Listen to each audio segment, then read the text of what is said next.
Bobby just by about a wheel, I'd say half a wheel length to the finish. A few days ago, Bruce, I caught up with the fun-loving Kelly Moran as he visited his grandmother's house here in Southern California. And what a proud granny she must be. She was there when the victory celebration took place last fall after Kelly won the U.S. National Championship. She's also got to be proud of the younger brother, Sean, the reigning world long track champion who spends 10 months of the year out of the country. I asked Kelly how it got started. About 1965, my parents were separated right around that time, and my father, when he was growing up, he always wanted a mini bike, and he could never get one. So when my parents were separated, he kind of got one off to the side without my mother knowing, and my brother and myself used to go to Kmart and ride behind there. And from there, it just kind of went on from there. He got to meet some people at a motorcycle shop, and we just started getting into racing from there. Pro motocross would seem to be the place that a championship mini-cycle kid would go. Well, that's funny you say that, because we used to do motocross, as a matter of fact, before we tried Speedway. And in Speedway, when we would slide, it'd be no problem, because that's what Speedway is all about. As opposed to motocross, when we try sliding with our full leathers on and everything, we just wind up high-siding or low-siding it, you know? So we thought, we got to try something else. So my father said they had this motorcycle sport where the motorcycles like to slide to the left, and they had no brakes. So we went to Speedway one night, and after that, we were hooked. So that's really kind of neat, but that's why we don't do motocross. It's very hard to slide, and they do too many laps. 4 is enough for me. Speedway race at the age of 16. At 18, found himself in Poland in the World Championship. And here he is right now on the inside against Bobby Schwartz. The score is Moran 1, Schwartz 0. And Schwartz is on the outside, thinking that Kelly was going to be out there. Bobby's looking for the traction. Kelly Moran trying to come back underneath him. Bobby using all the racetrack that he possibly can, trying to stay in that traction. And Bobby doesn't want to be blanked here, Bruce. Oh, Kelly Moran back underneath him. Kelly doing wheel stands because he's getting so much traction. Bobby closes the door on him. Bobby Schwartz wins with Kelly's front wheel up in the air. Steve, what an unbelievable race. The crowd just loves it. And they're chanting for more, Bruce. They want more. And they're going to get it, too, because the rubber match of this 3-round match series will be coming up. But you know, Bruce, when you think of Balboa Island, California, you get an accurate image of expensive yachts, even more expensive property.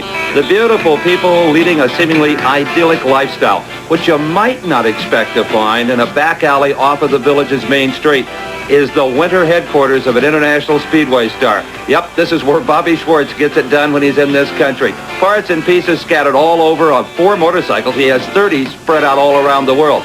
Bobby is his own manager, his own mechanic. In fact, during our short visit, he had 4 phone calls from Europe just while we were there. He's an amazing young guy. And Bruce, you, who teamed with Bobby to win the 1981 World's Best Pairs Championship, know better than anyone else that his goals lie a long ways from Costa Mesa. Well, Steve, I've always wanted to be that world individual champion, just like our friend Bruce Penhall was. I think that's possible. I've always looked at it, I've got enough experience now. I've just got to put all that experience to work on the track. I have a major who's won 6 world individual titles, didn't win his first one until he was 28 years old, and then won 6 individual speedway and 3 long track, numerous, hundreds of other titles. And I've won a couple world pairs titles, but never the individual one, and now I'm 28. Maybe my luck's going to change. Another young man, Kelly Moran, has that same goal and would like to reach it before you do if he can. If anybody can, Kelly can. Kelly's the hottest rider out there on the track. I mean, unbelievable talent he is. I have to work at it, and maybe not as hard as some, but I have to work hard. Kelly doesn't even have to work at it. He just jumps on the motorcycle and just goes, and he's the best. He can outmaneuver anybody on the racetrack anywhere. I think the only advantage I have to Kelly is I'm a better starter than Kelly. Other than that, he's a hard one to beat. And here they are, the best the United States has to offer, settling an impromptu best-of-3 match race series. The blue helmet, that is Kelly Moran. On the inside, on the pole in the white helmet is Bobby Schwartz. And Bruce, let's see if Schwartz indeed can get the better start. Oh, and Bobby Schwartz made an amazing start to that first corner. Kelly Moran chops back underneath him. He just seems to spin all the way down that straightaway. Kelly is pushing Bobby Schwartz hard. Bobby's using all the racetrack there, and he shuts the door on Bobby and puts him out towards the fence, Steve. Earlier, we called this a ballet on dirt. Well, that's exactly what it's proven to be. As they come around the final corner, headed for the checkered flag, wheel in the air, Kelly Moran wins it. Unbelievable. That's why they call Kelly Moran the miracle worker. He's probably got the best balance on it. Brings us to event number 3, which features our national champion, Kelly Moran. The crowd just loves this guy. Actually, they call him the miracle worker. Well, you're kind of like a gunfighter in the Old West when you come into Costa Mesa wearing this number, the big number 1. Everybody's going to take a shot at you. And Kelly Moran, you know that's true tonight. Yeah, it's true, but it's opening night. We're just here really, I think, to get the fans a good show and try to get the pace going for the Spring Classic, you know. But, hell, being here tonight, it just really sets everybody on fire, you know. One particular rider that would like to beat you, he was the only one that got ahead of you at the national championship, is Bobby Schwartz, of course. Yeah, Bobby, whenever we race, it's always a pretty good rivalry, you know. We're not jealous of each other or anything like that, but it's pretty nice when you can be out there doing about 60 rubbing elbows with somebody and you can trust them fully, whereas compared to trying to pass somebody and you don't know what they're going to do. Bobby's been heard to say that he's a better starter than you are. Bobby's better at starting, but I'm better at coming from the back. You know, that's one thing about Kelly. He always speaks his mind.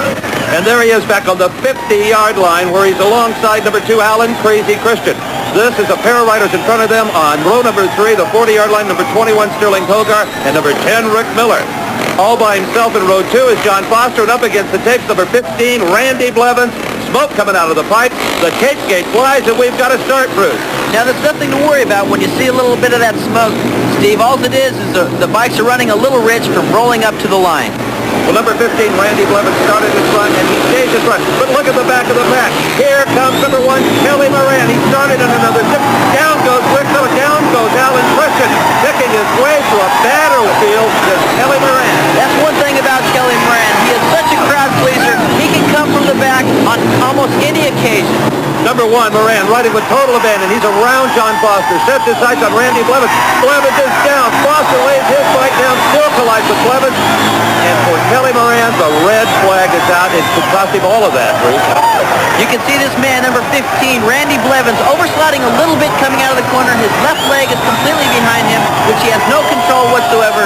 Number 27, John Foster, lays his motorcycle down to avoid hitting Randy Blevins, which is an unfortunate situation for Kelly Moran because they have to go back to their original starting positions, which brings in this man here, number 32, Paul Orlandi, a reserve rider replacing number 15, Randy Blevins, for causing the restart. In the meantime, let's go to Steve Evans. I'm going to show you a brand of shoe here that you won't find at Gucci's on Rodeo Drive in Beverly Hills. This is a steel shoe that the riders wear on their left boot. And you'll notice that they use that left leg really as a rudder, and it is in constant contact with the surface. Obviously, a regular boot, no matter how thick it might be made of leather, is going to transfer heat to the driver's bare feet. In this particular case, this shoe is made by a guy named Ken Maley. They call him the shoe man. He's been doing it for a long time. And if you're looking for one of these, they don't come in pairs. You can have the left only, size 9.5, for $85.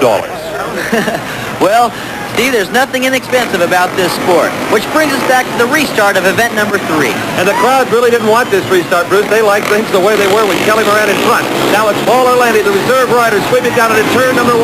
At the back of the pack is Kelly Moran in the blue helmet number 1. Moran's trying Alan Christian on the inside. The national champion, Kelly Moran's got to get around Alan Christian somehow. Oh, man, Kelly Moran is down. The national champion has run into the back of Alan Christian. To me, that looks like Alan Christian was slowing Kelly down a little bit so he wouldn't get underneath him. Well, the very aggressive Kelly Moran is okay, and the race continues. Now, this is still Paul Orlandi out in front, being chased by number 10, Rick Miller. Rick Miller, 23 years of age, Bruce, and a rider that has also gained a great deal of experience in Europe, and Orlandi loses it. That's going to open the door for Rick Miller. Now, Rick Miller, number 10, has come through from the third row to take over the lead. Indeed, he has. One of the few guys to make it work to the back marker. Kelly Moran, as we said, is okay.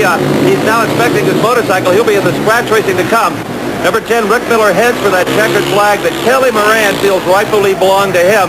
And judging by the boos of the crowd, they agree as well. First position, number 10, Rick Miller. Second place, number 32, Paul Orlandi. And also transferring to the third spot, number 21, Sterling Kogar. Let's again take a look at the spill that number 1, Kelly Moran, suffered. You see in front of him in the red helmet is Alan Christian. Christian just slammed the door on him, slowed up enough to where Moran's momentum carried him into that rear wheel and put him down. He's okay. The bike coming after him there for a moment, but finally skitters away. Bruce is with.